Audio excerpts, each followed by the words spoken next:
You know, I just did the math, um, and statistically, this is actually kind of unsettling to me. Um,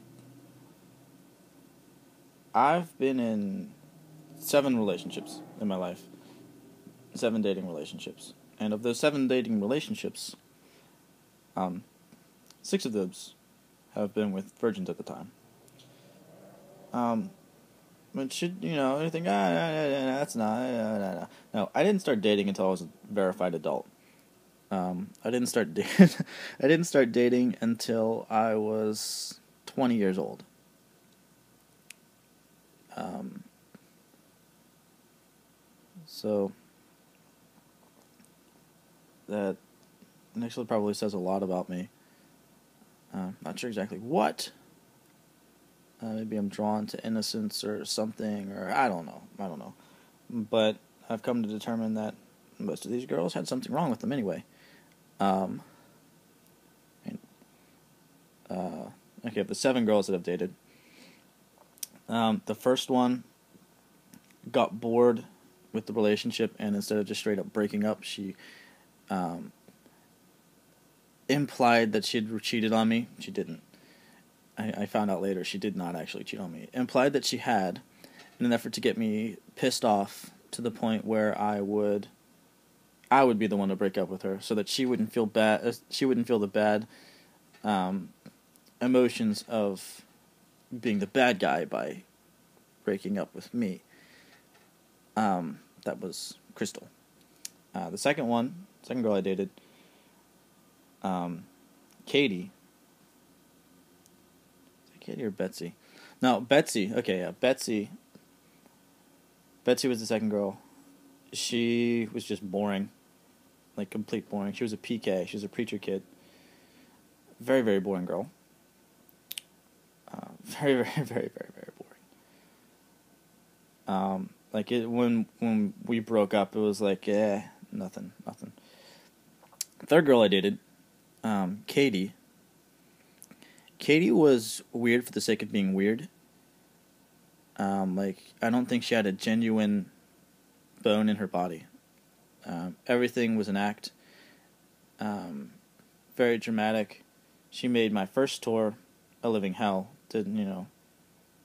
With her expectations of how often we would be able to communicate.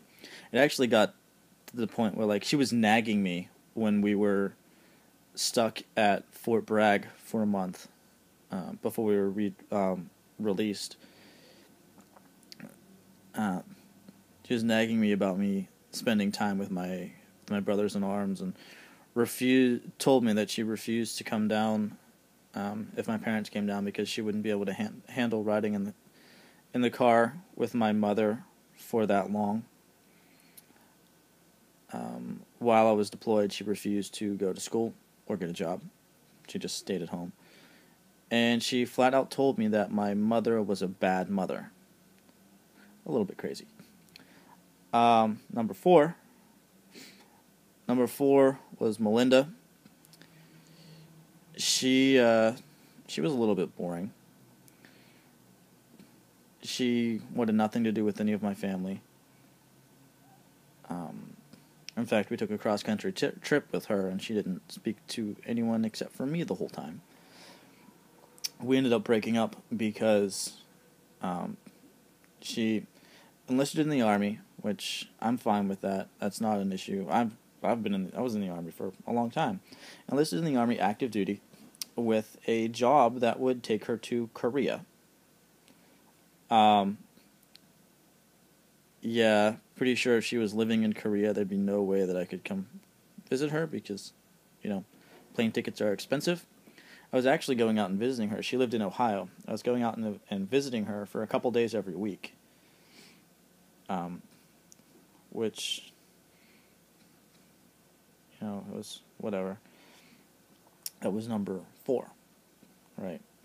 Number five girlfriend was Mira, who was the girl in the Philippines that I described in my previous video. And of course that did not go very well. Um, number six girl. Number six girl was Rachel. She was Chinese. She lived in China. She lived, like, when I say Chinese, I mean, like, that was her native country, her native language. She lived in China. I went out. I visited her for several months every year. Our relationship was a little bit strained. Long-distance relationships are difficult to begin with. Cross-cultural long-distance relationships are very hard. They're very, very hard. Both people have to be working on it, and unfortunately, I worked on it. She didn't. Both sides have to compromise. We ended up breaking. One of the key factors of us breaking up was that her mother was during the Cultural Revolution, her mother was a member of the Red Guard, and the Red Guard were very much anti-foreigner, anti-foreigner.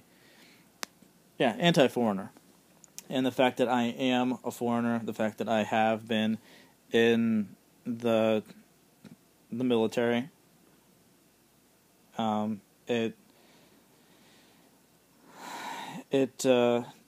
made her mother not like me very much, and unfortunately Rachel was still a traditional Chinese girl, as close as you can get nowadays. So her parents had a very heavy influence. I mean, we had other issues. Don't get me wrong, we had other issues. That wasn't the only one. We had other stuff that I'm not going to get into on this, because I don't know if anybody ever watches this and they saw it, we had others. There were other issues. Number 7, which is a girl I'm currently with, if you can consider, again, long-distance, cross-cultural relationship. This is another frequent thing that I've noticed about myself. I get into a lot of these long-distance relationships. Betsy was a long-distance relationship. Melinda was.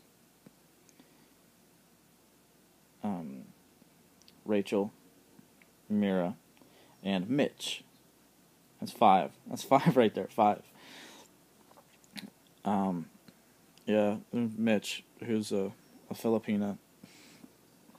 Might not be able to visit her this summer because of when her work schedule is. So we'll see. It's weird. It's weird. I'm starting to notice a pattern. And once I notice a pattern, I can adjust myself accordingly to try and mitigate the influences of that. I don't know how I'm going to do it. I mean, clearly at this stage in my life, it's a well-established pattern. So I'm going to have to chip away.